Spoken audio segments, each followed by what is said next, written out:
Friends, welcome back. तो अभी हम देखने वाले हैं पुष्कर त्रिवेदी का इंटरव्यू और ये कह रहे हैं कि जेल से खेल खेलने का मजा अलग है।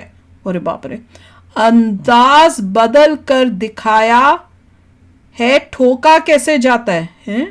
मतलब चलो देखते हैं, वीडियो शुरू करते हैं। वीडियो शुरू करने से पहले अगर आप चैनल पर नए हो और आपने अभी तक सब्सक्राइब नहीं किया तो जल्दी से पहले सब्सक्राइब के बटन और बेल आइकन को क्लिक कर लो ताकि आपको हमारे सारे न्यू वीडियोस के नोटिफिकेशन मिल जाए जैसे हम अपलोड करें। अगर आपको वीडियो पसंद आता है प्लीज लाइक एंड शेयर। चलिए शुरू करते हैं।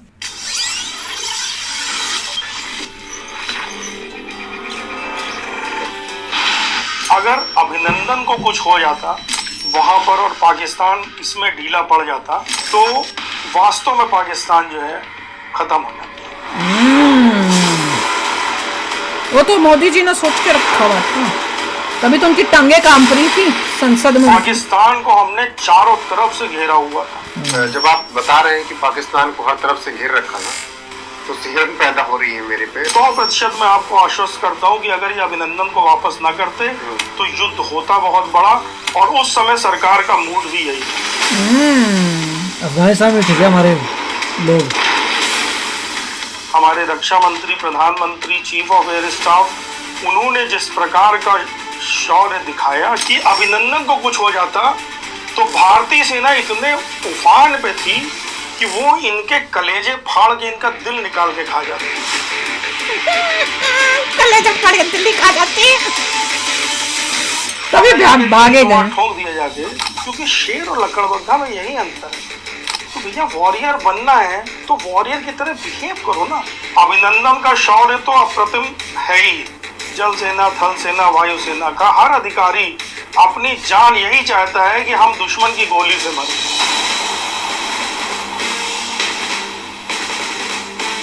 अगर आपको या देश के लोगों को ये लगता है कि फारूक अब्दुल्ला जो चाहेंगे या उमर अब्दुल्ला जो चाहेंगे वो कर लेंगे, तो ये आपका भ्रम है। मोदी जी मैं उन दोनों को भारत के खिलाफ मानता हूँ। सनातन संस्कृति, सभ्यता, धर्म और राष्ट्र, अगर तुम उसके विरोधी हो तो तुम कोई भी हो, तुमको खतरा है। गुड। कोई जरूरी नहीं कि तुम सिर्फ मुसलमान हो और या क्रिश्चियन हो। तुम सिर्फ मुसलमान हो इसलिए तुमको नहीं खतरा है सर्कल की से। लॉरेंस बिश्नोई क्या है? लॉरेंस बिश्नोई एक बेचारा लड़का है जिसको कि जेल में रखा। अब अगर वहां से खेल खेला जा सकता है तो हम वहां से खेलेंगे, उसमें क्या दिक्कत है? उनके डीएनए में वो खौफ आ गया है। फायदे में रहोगे तो फायदे में रहोगे, नहीं तो फिर यहाँ नहीं रहोगे। मैं भी यही कहती हूँ, जो देश का नहीं निकाल दो उनको।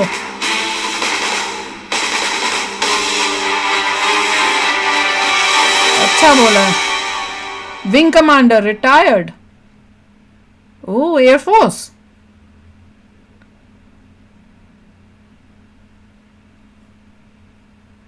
नमस्कार, मजेदार लग रही है। न्यूज पर मैं हूं आपके साथ रोहित। एक जिंदगी है और किरदार अनेक निभाने हैं, तो ऐसे में आज हम आपको एक ऐसी शख्सियत से मुलाकात करवाएंगे बिना भूमिका बनाए, जिन्होंने अभी तक अपनी जिंदगी में कई किरदार निभाए हैं। पत्रकारिता से शुरुआत होती है और फिर सर्विसेज इंडियन आर्मी को देते हैं और अब वो अपनी एक सेना चला रहे हैं, कल की सेना। हर एक मुद्दे पर विंग कमांडर कैसे हो गए करेंगे, क्योंकि इस वक्त मेरे साथ आर्मी में कैसे थे विंग कमांडर पुष्कर द्विवेदी जी मौजूद हैं। सर, बहुत बहुत स्वागत है। हाँ, वही तो कह रहे, आर्मी नहीं है, एयरफोर्स है। बहुत बहुत आभार और सभी आपके दर्शकों को हर हर महादेव, जय हिंद, वंदे मातरम। सबसे पहला सवाल यही कि विंग कमांडर बनने से पहले जो पत्रकारिता शुरू की, क्योंकि पत्रकार हूं और जब ये बारे में आपके पता लगा तो एक्साइटमेंट है, ये शुरुआत कहाँ से हुई?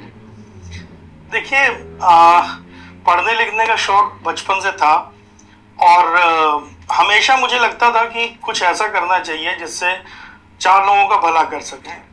तो जो हमने फिल्मों में देखा, जो समाज में जैसे हमने देखा कि एक एक न्यूज़ की वैल्यू होती है, खबरें छपती हैं तो सड़कें बन जाती हैं, खबरें छपती हैं तो पुल बन जाते हैं, तो हमने फिर इसीलिए प्रिंट मीडिया से प्रारंभ किया और अमर उजाला में हमने अपना प्रथम गुरु बना करके प्रिंट मीडिया से कुछ सीखा। कुछ ही महीने रहे, युवावस्था थी और नया नया फैसिनेशन था 97 में। आप समझ सकते हैं कि इलेक्ट्रॉनिक मीडिया का एडवेंट हो रहा था, तो तुरंत हमने माइग्रेट किया इलेक्ट्रॉनिक मीडिया में। न्यूज रूम में काम करते करते फिर एंकरिंग की तरफ आए, और कहीं ना कहीं माँ सरस्वती की कृपा थी कि बोलने में अच्छे थे। उस समय फिलहाल अंग्रेजी तो उतनी अच्छी नहीं थी, लेकिन हिंदी संस्कृत सबका था, तो आकाशवाणी में संस्कृत न्यूज रीडर में अप्रूव हुए, हिंदी न्यूज रीडर में अप्रूव हुए, और उर्दू शायरी के भी प्रोग्राम किए, क्योंकि लखनऊ में रहने के कारण जबान साफ थी, उर्दू बोलना समझना आता था। और साथ ही साथ इन्वेस्टिगेटिव जर्नलिज्म के प्रोग्राम्स करना शुरू किया, और वहां से ये यात्रा चलने लगी, बहुत अच्छी लगी। लेकिन वहीं कहीं किसी समय अधिकारियों से मिलते, इंटरव्यू लेते, बात करते, ये समझ में आया कि सरकारी पोजीशन में बैठकर जनता का बहुत भला किया जा सकता है, और डायरेक्ट सेवा देश की करी जा सकती है। कुछ लोगों ने बोला भी, प्रेरणा भी इस विषय में दी कि अभी उम्र है, आप डायरेक्ट देश सेवा में उतरिए। तो बस हम कंपटीशन की तैयारी करने दिल्ली चले गए, और यूपीएससी की तैयारी करते करते ही पहले ही फॉर्म जो भरा इंडियन एयरफोर्स का, उसी में इंडियन एयरफोर्स तो मैं कह रही थी, पहले ही अटेम्प्ट में सब निकलता गया। और जैसे ईश्वर की इच्छा थी कि माँ भारती की सेवा करें हम वायुसेना में जाकर के, तो वायुसेना में जाकर के भारत माता की सेवा की। वायुसेना में पहुंचे, विंग कमांडर बन गए। 22 साल का सफर रहा इंडियन आर्मी का। एक सुखद सफर होता है मुझे लगता है कि देश में, बाबा आर्मी बोल रहा है, खासकर ग्रामीण बच्चा, क्योंकि यूनिफॉर्म उस टाइप की पहनी है ना, आए कि वो इंडियन जनरलाइज करें, मतलब फिर चाहे थल सेना हो या फिर वायुसेना हो। तो जब वो सपना पूरा हुआ, इस दौरान 22 साल में किस तरीके का एक्सपीरियंस आपका रहा? देखिए, कोई भी फौजी मेरी इस बात को समझ सकता है कि जैसे ब्रह्मा जी के वर्ष कई वर्षों के बराबर होते हैं, वैसे फौज के 22 साल शायद नॉर्मल जिंदगी के 2 साल के बराबर होते हो। इतनी जल्दी बीतता है वो समय। जब वो समय बीत रहा होता है तो बहुत समय लगता है, एक एक रात, एक एक दिन, एक एक घंटा लगता है कि बहुत भारी है। लेकिन चूंकि हम इतने व्यस्त रहते हैं, टास्क पे टास्क, काम पे काम, नए नए रोल्स, तो वो 22 साल कैसे गुजर जाते हैं पता नहीं चलता। आज उसके बाद जब हम एनालाइज करें, जैसे मैं जब इस पायदान पे पहुंच गया कि मैंने इंटेलिजेंस में काम कर लिया, वैली में काम कर लिया, जम्मू कश्मीर में कर लिया, और मुझे ये भी सौभाग्य मिला कि भारतीय वायुसेना के यंगेस्ट कमांडिंग ऑफिसर्स में से मैं एक रहा। यूनिट कमांड कर ली, भाभा एटॉमिक रिसर्च सेंटर की एरियल सिक्योरिटी देख ली, पीएमओ की, लोकसभा, राष्ट्रपति भवन, इन सब की एरियल सिक्योरिटी देख ली, और ऐसे ऐसे टॉप सीक्रेट प्रोजेक्ट्स में काम किया। उसके बाद 22 साल बाद अब हम उस करियर के उस ग्रोथ पे आ गए थे कि अगर हम फर्दर नौकरी कंटिन्यू करते रहते हैं, जो कि अगर पूरी सुपर एनिवेशन यानी कि जो नौकरी की एज खत्म होने के बाद रिटायरमेंट लेते हैं, तो अब हमको सिर्फ हेडक्वार्टर्स की ही जॉब करनी थी, क्योंकि काफी सीनियरिटी लेवल हो जाती है, और फौज में एक सीनियरिटी लेवल के बाद फील्ड में वैकेंसीज ही नहीं रहती हैं आपके लिए। तो वो मुझे मंजूर नहीं था बिल्कुल भी। तो अपने प्रमोशन बोर्ड के 2 दिन पहले ही मैंने ये जॉब छोड़ दी। इनफैक्ट मेरे रिलीज के डेट से 2 दिन पहले एक रिमाइंडर सिग्नल भी आया कि आपकी रिलीज ड्यू है, लेकिन आपका प्रमोशन बोर्ड है 2 दिन बाद। तो मुझे लोगों ने समझाया कि भाई प्रमोशन तो ले लो। मैंने कहा नहीं, अब छोड़ना है तो छोड़ना है। क्यों?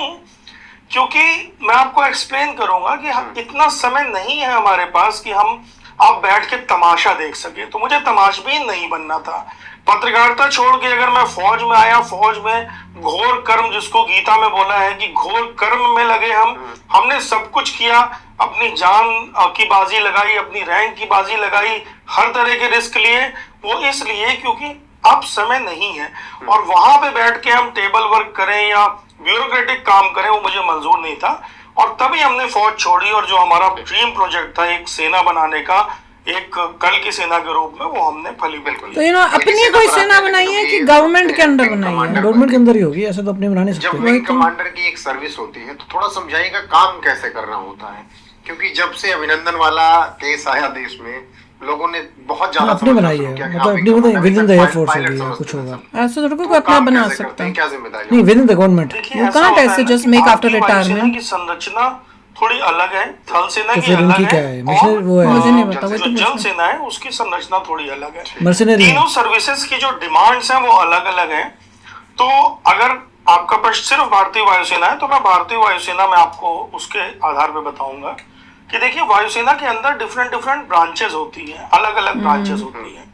और भारतीय थल सेना और भारतीय वायुसेना में अंतर यही है कि थल सेना में चाहे अलग अलग आर्म्स हों, लेकिन कई चीजें ऐसी हैं जो बेसिक बहुत कॉमन है। लेकिन भारतीय वायुसेना में ब्रांच के हिसाब से उनका रोल, टास्क पूरी तरह चेंज हो जाता है। तो उसमें कई ऑपरेशनल ब्रांचेस हैं, कई नॉन ऑपरेशनल ब्रांचेस हैं। जो ऑपरेशनल ब्रांचेस हैं वो ब्रांचेस एक तरीके से ऐसी हैं जो ऑपरेशंस में ही लगी रहेंगी, और जो नॉन ऑपरेशनल ब्रांचेस हैं जिसको आर्मी में सपोर्ट ब्रांचेस टाइप कहा जाता है, जैसे अकाउंट्स, लॉजिस्टिक्स, ये सब हो गई, इनका काम ब्यूरोक्रेटिक नेचर का है, बहुत इंपॉर्टेंट है क्योंकि उन्हीं के दम पे पूरी फौज चलती है आगे। तो वो ब्रांचेस हैं।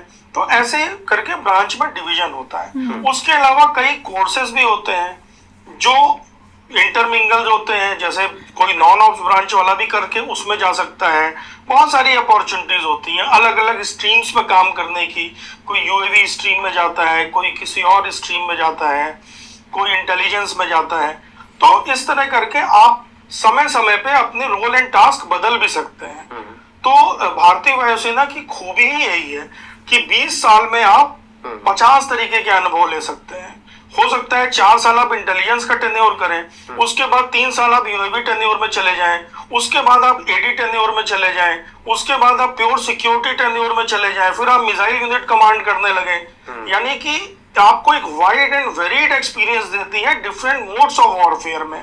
तो भारतीय वायुसेना इस मामले में बहुत यूनिक है, और ऐसे ही आर्मी और नेवी भी यूनिक है। बट चूंकि क्वेश्चन आपका वायुसेना था इसलिए मैंने वो आपको विशेषता बताई।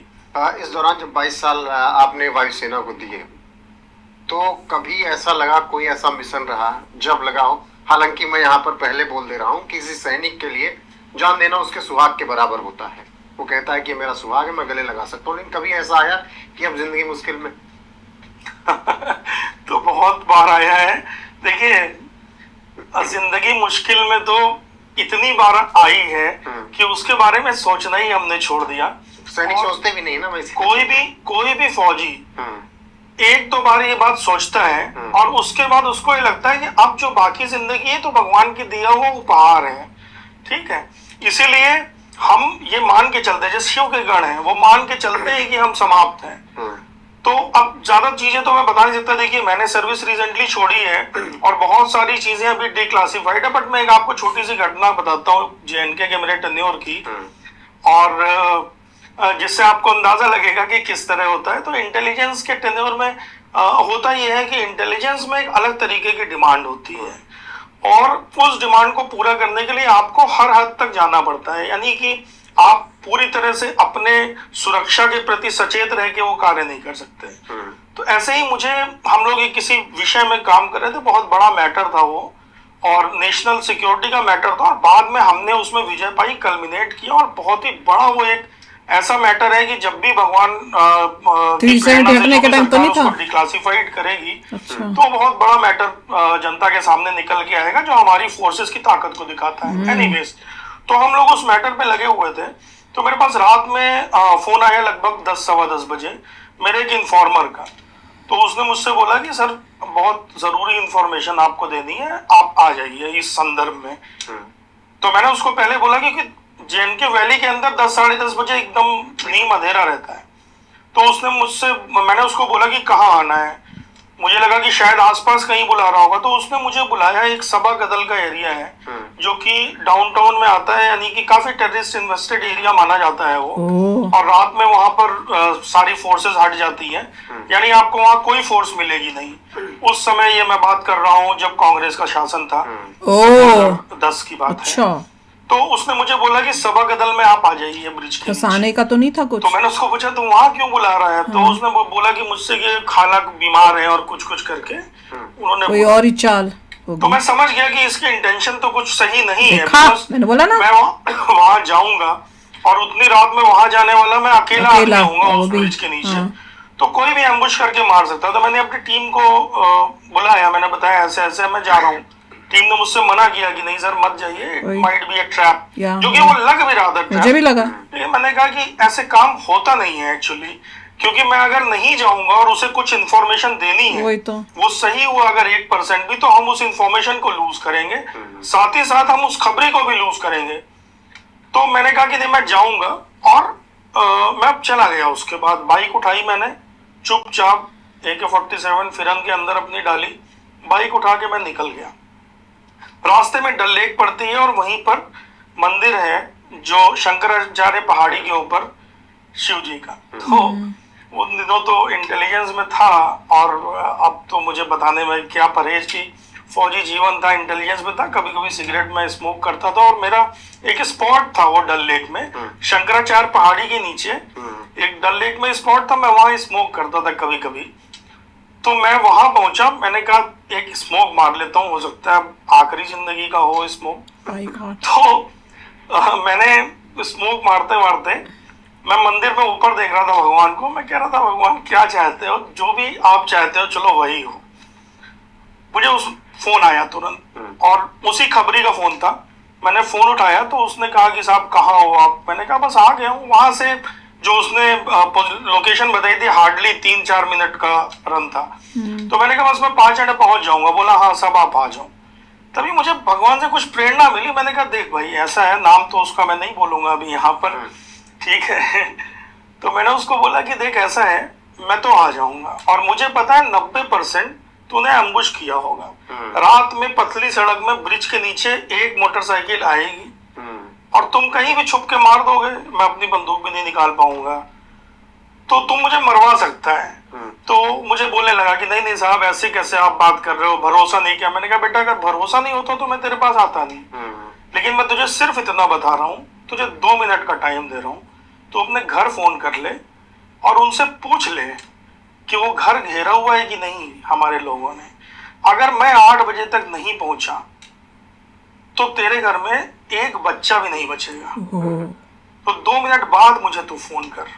और मैंने कह के काट दिया। अब मैंने कह के काट तो दिया, लेकिन मैंने ऐसे कोई अरेंजमेंट किए नहीं थे। वही तो। मैंने चूंकि हम लोग करना चाहिए था। एथिकल फोर्स है, तो हम लोग ऐसा काम करते नहीं, तो मैंने करना कोई चाहिए। अरेंजमेंट ऐसे नहीं किए थे कि कोई जाए। जबकि मेरे लड़कों ने बोला था सर हम पीछे पीछे आए, मैंने कहा नहीं कोई, क्योंकि नहीं, पर मैं ये आइडिया अच्छा है अपनी कि टीम की घरों में रिस्क उनको नहीं डाल उनको कर सकता। दो मैं सर। अपनी रिस्क में मतलब डाल बाहर सकता आके हूँ देख यार। सकते थे घर में कोई है नहीं। लेकिन असली में करो तो ना। मैंने ना उनके उसके घर के पास किसी को भेजा था, ना अपने पीछे किसी को बुलाया था। और 2 मिनट में उसका कॉल आया कि सर बताओ। मेरी खाला की तबीयत ज्यादा खराब हो गई है, हॉस्पिटल जाना, आप मत आओ। देखा। तो मैंने कहा क्यों क्या हो गया, अब तो 5 मिनट ही बचा है, मैं आ जाता हूँ। कहता है नहीं नहीं आप मत आओ, मैं बाद में बात करता हूँ, अब मत आओ सर, आप लौट जाओ प्लीज, समझा करो। काट दिया। वही तो मैंने था। ऊपर पहाड़ी में देखा, शंकराचार्य बचा पहाड़ी में मंदिर चमक रही थी वो लाइट। मैंने कहा ये भगवान सब लीला आपकी है। हाँ तभी तो दिमाग में वो आया कि मैं ये बोलूं। ये पक्का पता है कि आइडिया। उसने, बाद में मुझे पता चला कि उसने घर फोन किया था, उसकी बीवी ने कंफर्मेशन दी कि हाँ 8-10 लोग बाहर घूम रहे हैं। अब वो लोग कौन थे ये मुझे भी नहीं पता, अरे वाह। वो लोग मेरे लोग नहीं थे। वाह। ठीक है, तो हम ये कहते हैं जब महादेव हमारी जान बचा रहे हैं तो हम क्यों डरे किसी भी युद्ध से। और सभी हिंदुओं से मैं कहता हूं कि किसी भी धर्म युद्ध से डरने की जरूरत नहीं है, फालतू के युद्ध करने की भी जरूरत नहीं है। तो ये एक किस्सा था, ऐसे बहुत सारी चीजें हैं। कमाल का बताया। देखिए ये काफ़ी कमाल डेंजर है। सिचुएशन होती है। जैसे कह रहे हैं कि भगवान वो सब देख लेगा, चमत्कार। तो अगर भगवान देख लेते तो बंदा कहता कोई चेक करने की जरूरत भी नहीं है, सीधा चले जाता हूँ, देखी जाएगी। नहीं, पर मैं तो ये मगर यहाँ पे ये होता है कि जब भी इंसान को भगवान ने इंसान को ऐसा बनाया कि आपको लॉजिक भी दिया है, आपको अकल भी दी है। आप देख रहे हैं कि उस वक्त जो है ही स्टार्टेड थिंकिंग, जब वो सिगरेट के, कि मैं ध्यान से सोचता हूँ कि चल क्या रहा लाइफ में, राइट। कि उसे लगा कि यार उसने बुलाया भी है, उस वक्त को बंदे ऐसी भी नहीं गलत होंगे। जगह पे बुलाया और जो उस वक्त खतरनाक जो है। है because he was thinking that way, idea आया, भगवान जी ने डाला है। और ये आइडियाज नॉर्मली भगवान से ही आते हैं। हाँ, आइडिया तो क्या। आया बिकॉज ही वॉज थिंकिंग, और फिर जो है वहाँ और वो देखिए कि बाहर लोग भी नजर आ गए। वही उसके तो घर पे। चमत्कार है, वही तो चमत्कार है, मैं Right? कह रही हूँ। तो कहने का बीवी मतलब देख के बोल रही है। All very dangerous. कमाल है। बहुत ये ही चमत्कार है। जबरदस्त सैक्रिफाइस करके जो है हमारी आर्म्ड फोर्सेस काम कर रही हैं। मैं तो ये देख रही हूँ कि देखो ये भगवान जी का ही चमत्कार है कि कभी कभार सिगरेट पीनी होती है और इतने क्रूशियल टाइम में दिमाग में आया कि पता नहीं कहीं मेरी आखिरी सिगरेट ना हो, यहाँ पे रुक के मैं पी के फिर ही जाता हूँ। वहां रुकने के बाद ऊपर मंदिर पे देख के ऐसे प्रेयर टाइप की कि क्या चाहते हो भगवान जी, क्या होगा, ये एम्बुश है क्या है, कि वाकई ये बताने के लिए बताएगा कोई इंपॉर्टेंट इंफॉर्मेशन।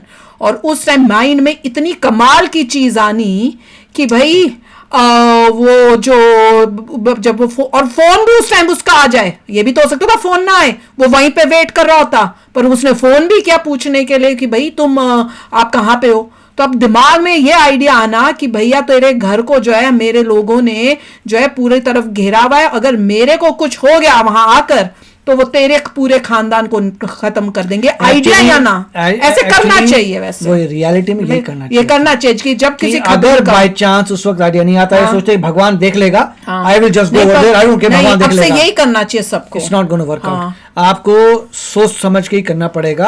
और इन्होंने जो मेथड बताया था अगर एक्चुअली करते हर को करना चाहिए। अब ऐसे ही खबरियों के घरों को करो ताकि अगर ये कुछ गलत करें तो उनको पता होना चाहिए कि कोई एक मेरे खानदान का बचेगा नहीं। देखो मुझे लग रहा था कि शायद इसने, जहां तक मेरी आइडिया है, इसने घर फोन नहीं किया होगा। क्या उसके परिवार, हो सकता है उसके परिवार को नहीं पता हो ये खबरी है, यहाँ ऐसे काम करता है, ये भी तो एक चांस है। और इसको डर लग गया हो कि मैं पूछ तो सकता नहीं होगा, उसे घर में कॉल किया होगा और बीवी को कोई ऐसे कोई लोग घूम रहे होंगे, इधर जा रहा होगा, शक हो रहा, उसको लगा ये सब कोई है। जब भय होता है, आपको डर होता है, तो आपको लगता है ये थोड़ा अजीब सा लग रहा है, थोड़ा तो लगाओगे है कोई ना कोई। तो ये माइंड की गेम है, चमत्कार है। आइडिया आना, वहां पे रुकना सिगरेट के लिए, फिर उसका कॉल आ जाना, उस कॉल के टाइम आपको दिमाग में ये स्ट्राइक होना कि मैं ऐसे उसको बोलूं, फिर वो बीवी को फोन करके बीवी भी देखे और उसको लगे कि हाँ भैया बड़े लोग हैं। That was just amazing. तो बहुत ही अच्छा। चलो आगे के पार्ट्स भी देखेंगे, आप भी शेयर करना अपने थॉट्स। चलते हैं, मिलेंगे नेक्स्ट वीडियो में बहुत ही जल्द। Till then take care and bye bye. तो अगर आप मेरे इस चैनल पे नए हो तो जल्दी से सब्सक्राइब के बटन को हिट करो और बेल आइकन को क्लिक करो ताकि आपको मेरा जब नया वीडियो मैं लगाऊं आपको उसके बारे में जल्दी से पता चल जाए।